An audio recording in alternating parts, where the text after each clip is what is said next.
부장판사가 성매매를 하다가 현장에서 딱 걸렸습니다. 해당 판사는 이른바 엘리트 코스를 밟고 있었고 평판도 아주 좋았던 것으로 알려져 더욱더 충격을 주고 있습니다. 판사님이 이거 어떡하다가 정말... 네, 그 경찰이 단속을 나갔습니다. 예. 지난 그저께 밤이었는데 그 강남의 한 오피스텔에서 이루어지는 성매매 그 현장을 단속을 예. 나갔는데 이 오피스텔에서 성매매를 하고 나서 여성과 함께 나오는 모습이 경찰한테 들킨 겁니다. 거기 현장에서 적발됐죠. 예. 그래서 이 적발하고 나서 물어봤더니 사실상 성매매를 시인을 했습니다. 시인을 했고 증거물품들을 다 이제 경찰이 압수를 했죠. 네. 그랬는데 이제 뭐하는 이제 경찰에 잡히면 직업 물어봤을 거예요. 예, 물어봅니다. 뭐 예. 이름, 직업, 예. 주민등록번호 이런 걸 물어보는데 무직이라 그랬습니다. 처음에.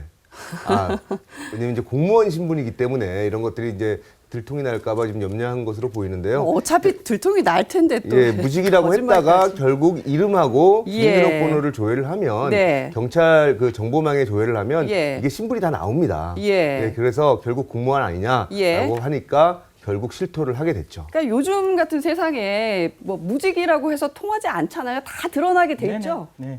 예. 이게 뭐 사실 제가 말씀 계속 저희들이 나누었지만 사실 그 저희들 이렇게 주민등록을 치면 공무원들은 다 올라가 있기 때문에 예. 자기가 무직이라 할지라도 주민등록을 치면 그 번호가 이제 직업이 나올 수 있는 그런 과정이었고 특히 이제 이 사건에서 제일 안타까운 것은 제가 이분을 이렇게 간접적으로 알고 있는 분입니다. 알고 있는 분인데 예. 되게 촉망받는 엘리트였습니다. 되게 촉망받는 엘리트였고 그다음에 굉장히 이렇게 수줍음이 많으셨어요. 거의 저희들하고 이렇게 뭐 이렇게 토론을 할 때에도 굉장히 이렇게 말씀이 많은 게 아니라 굉장히 정확한 말씀을 하셨던 그런 예. 분이 이제 사실 이런 어떤 환경 속에 노출되었다는 게 저도 당황스럽고 예. 아마 주위 사람들이 다 당황스러운 그런 어떤 상황일 겁니다. 그렇군요. 동료 판사들 반응은 어떻습니까? 정말 부끄러워할 것 같아요. 뭐 수치스럽죠. 수치스럽. 안 그래도 요즘 법조계에 안 좋은 사건들이 많은데 성매매까지 벌어지니까 사실은 예. 법조인으로서의 어떤 우리 사회의 존경을 받았던 과거의 직업들이 이제는 조롱의 대상이 되는 거 아니냐 이런 생각이 들고 특히 예. 이 판사는 연수원 성적이 좋았습니다. 그렇기 예. 때문에 사실 승진도 잘 됐고 어떻게 보면 법원에서도 엘리트 코스를 밟아가고 큰 문제만 없으면 굉장히 높은 자리까지 대법원까지도 한번 도전해 볼 만큼의 어떤 그 정도로. 요직을 두루두루 거친 사람이었기 때문에 정도 유명한 많은 사람들이 분이셨군요. 법조계 내에서도 신방 예. 있는 사람이다라고 했는데 이 사람이 추악한 뒷면에는 이런 면이 있다고 하니까 이제는 믿을 법조인이 누군가라는 생각이 들고 우리 주변의 법조인들도 다시 보게 되는 어떤 기회가 돼서 스스로 좀 자성을 하고 있습니다. 네, 이 부장판사님 바로 사표를 내긴 했지만 대법원에서는 사표 안 받고 네. 징계를 해야 된다. 징계 이 절차에 착수를 했다면서요? 이 사표를 받게 되면 그 곧바로 나가서 변호사 개업을 할 수가 있습니다. 징계를 안 받으면 반드시 그래서 그 대법원에서는 이런 일이 있을 때 그 사표를 곧바로 수리하지 않고 진상 조사를 거친 다음에 거기에 상응하는 징계를 하게 됩니다. 징계를 해야 징계를 받게 되면 그 나가서 변호사 개업하는데 좀 차질이 있거든요. 그렇기 때문에 사표를 수리하지 않고 그 일단 조사를 하고 있는 것이죠. 파면이나 해임까지 받을 수 있을까요? 파면이나 해임까지는 안 됩니다. 검사도 마찬가지고 판사도 마찬가지고 이 신분이 보장돼 있기 때문에 파면 뭐 금고형이나 탄핵 이런 걸 받아야지만 파면 같은 게 가능하고요.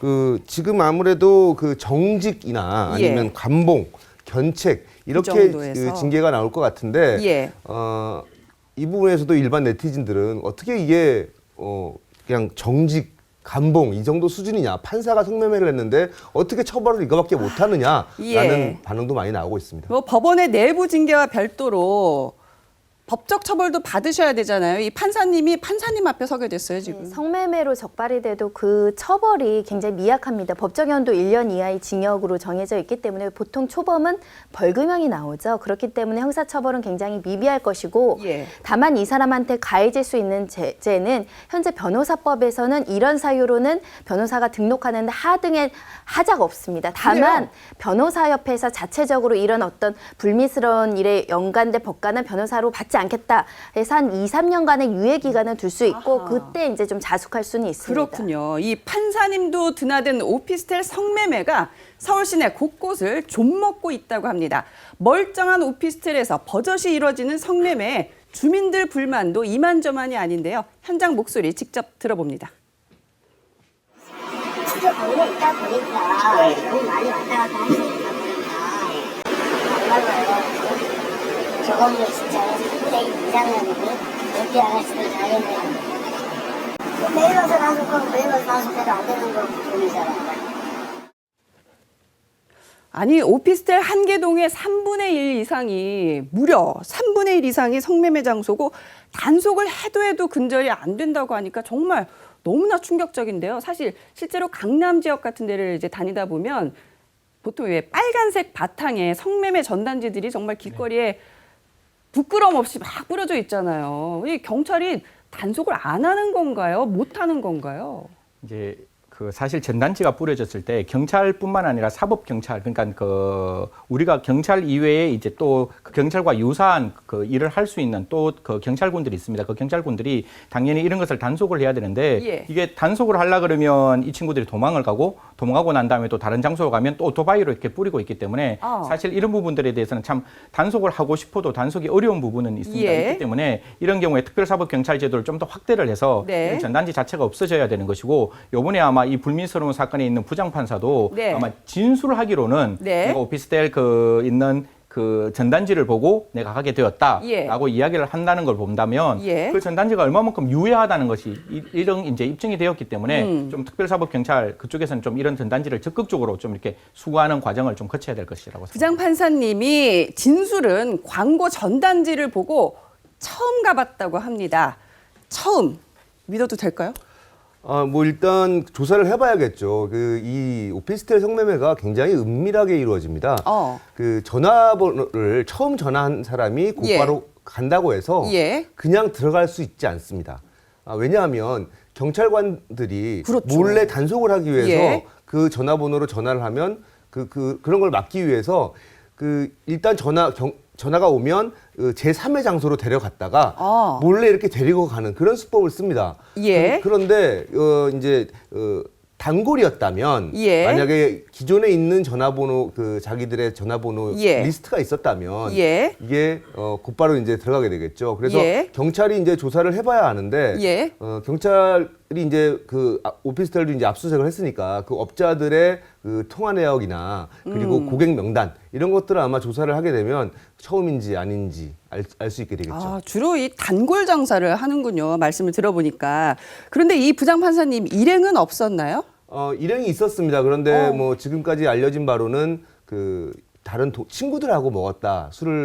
술자리를 하고 나서 혼자 갔다라고 얘기했고 뭐 법원의 관계자들하고 같이 술자리를 한 것은 아니었다라고 말하고 있습니다. 이 성매매 비용은 어떻게 지불을 한 거예요? 직접 자기가 현금으로 지불을 했다라고 진술을 했죠. 네. 근데 변호사님, 참 이번 사건이 공교로운 점이 또 있다면서요. 이거를 뭐 우연의 일치라고 봐야 하는 건지. 왜냐하면 지난 1월에 그 로스쿨 출신 그 신임 법관을 임명하는 자리에서 양승태 대법원장이 뭐라고 말씀하셨냐면 법관은 국민으로부터 믿음을 받기 위해서 개인이 누릴 수 있는 자유와 욕구를 자제하거나 포기하기도 해야 된다. 그러니까 그 법관으로서의 어떤 자세를 미리 천명을 하고 성적 욕구 이런 것도 자제하란 말인데 그로부터 얼마 지나지 않아서 이런 불미스러운 일이 발생하고 제 기억에는 법관이 성매매로 적발된 거는 최초로 저는 기억을 하고 있는데요. 얼마나 부끄러운 일이 터졌고 특히 대법원장이 이렇게 주의까지 줬는데도 했다니까 법관들의 어떻게 보면 공직기강 회의, 윤리의식 회의 이 부분도 또 한 번 도마에 오르게 됐습니다. 법관은 개인의 자유와 욕구를 자제하거나 포기해야 된다. 양승태 대법원장님의 말씀을 이 부장판사님이 귓등으로 들었다는 얘기인 거잖아요. 참 어떻게 보면 이제 주위의 판사나 주위의 검사들 보면 진짜 지금 양승태 대법관님이 말씀했는 이 말을 지키고 있는 검사와 판사도 많은데 사실 지금 같은 이런 어떤 게 하나의 불미스러운 일이 이렇게 일어남으로써 그 많은 판사와 많은 검사들에게 굉장히 큰 누가 되는 거거든요. 그럼요. 그렇기 때문에 적어도 저는 그렇게 생각합니다. 사람이 어떤 명예를 가지고 어떤 직업을 선택하려면 정말 자기가 가지고 있는 그 욕구와 자기가 가지고 있는 그런 어떤 자유를 조금 자제하고 더 국민을 위해서 봉사하는 그런 헌신과 열정을 가져야 된다고 생각합니다. 네, 양승태 대법원장이 마치 다음 날 있을 일을 예견이라도 한 듯이 참 정말 묘한 말씀을 하셨는데요. 자, 네티즌들 당연히 지금 이 부장판사 맹비난 질책하고 있습니까? 예, 그렇습니다. 일단 뭐 당연히 비난하는 여론이 많고요. 예. 예, 이렇게 어떻게 판사가 이런 일을 할 수 있느냐. 정말 이 판사가 성매매 범이 잡혀왔을 때 재판을 제대로 할 수 있었겠느냐 이런 반응이 굉장히 많습니다. 그리고 예. 또 이제 그런 반면에 예. 또 어떤 네티즌들은 비꼬고 있습니다. 비꼰다고요? 예, 뭐 역설적으로 좀 뭐 얼마나 접대를 안 받았으면 자기 돈으로 가겠냐. 정직한 판사다. 예. 접대 받는 사람들보다는 낫다. 예. 뭐 이게 옹호하고 동정하는 게 아니라 약간 비꼬는 거죠, 역설적으로. 네. 예, 그리고 또 일부에서는 예. 또 이번 사건을 계기로 또 성매매 찬성론자들이 뭐 그래도 똑같은 남자 아니냐. 이렇게 판사님도 남자였어. 네, 뭐 이렇게 반응하는 사람들도 있는데요. 예. 아무래도 그 좀 극단적인 이런 반응을 보여서 예. 성매매 찬성론자들이 이 사건을 가지고 판사도 성매매를 한다. 그러니까 성매매 합법적으로 만들어 달라. 네. 뭐 이런 식의 주장을 하고 있는 거죠. 아니, 하지만 예. 이 뭐 절대 다수의 네티즌들 그리고 절대 다수의 사람들은 어떻게 판사가 법을 지켜야 할 판사가 성매매를 할 수 있다는 것은 말이 안 되는 거다라는 그 여론이 많습니다. 성매매 판사님 사건이 참 희한한 양상으로도 전개될 것 같기도 하는데요. 그런데 정말 누구보다도 윤리적이어야 할 판사님이 성범죄를 저질렀는데도 이러한 동정 여론이 생기다니 정말 이 성매매에 우리 사회가 얼마나 둔감하고 불감증을 가지고 있었는지 씁쓸해지는 대목입니다.